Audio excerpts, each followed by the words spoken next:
Handang magbigay ng tulong ang Department of Agriculture sa mga magsasaka sa Negros Occidental na apektado ng pag-aalburuto ng Bulkang Kanlaon.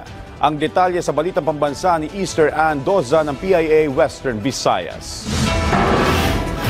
10 local government units ang inisyal na naitalang apektado ang paninim kagaya ng high-value crops, kape, tubo, bigas at livestock dahil sa pagputok ng kanlaon. Ang mga ito ay ang La Castellana, La Carlota, Bago, Murcia, Inigaran, Valladolid, Pulupandan, Pontevedra, San Enrique at Moises Padilla sa Negros Occidental. Ayon kay Department of Agriculture Negros Island Region OIC Regional Executive Director Engineer Albert Barogo, nakikipagpulong ang DANIR sa mga apektadong lugar para sa inisyal na assessment sa pinsala sa agrikultura. Ang trabaho talaga ng Department of Agriculture natin is nandito po tayo sa rehabilitation. After na ma-validate po natin yung mga affected areas, rehabilitation and ang activity po natin. Dagdag pa ni Barogo, ayon sa report ng mga LGUs, hindi kasing tindi ang impact ngayon sa mga halaman kumpara sa nakaraang mga pagbuga ng bulkan. Kung compared doon sa unang pagsabog ni Mount Canlaon, hindi siya masyadong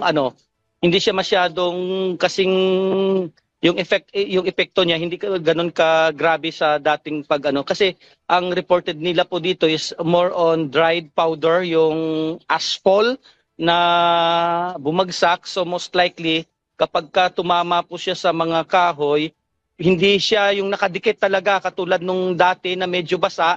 Initial report lang nila, observation yan sa area nila, na which we are trying to verify pa yan. So as of today, medyo nahihirapan pa kami pumasok dahil nga restricted pa yung area na pasukin. Tiniyak ni Barogo na handa ang Department of Agriculture para magbigay ng kinaukulang tulong sa mga magsasaka pagkatapos ma-validate ang lawak ng pinsala. Sa ngayon po, isa lang po yung panawagan po namin is priority muna yung welfare ng family nila, ng sarili nila. Panawagan ng pamahalaan sa mga mamamayan na sundin ang mga alituntunin na binibigay ng Office of Civil Defense at mga lokal na DRRMOs na lumikas na ang mga nasa 6-kilometer radius na danger zone. Mula sa PIA Western Visayas, Easter Ann Doza para sa Balitang Pambansa.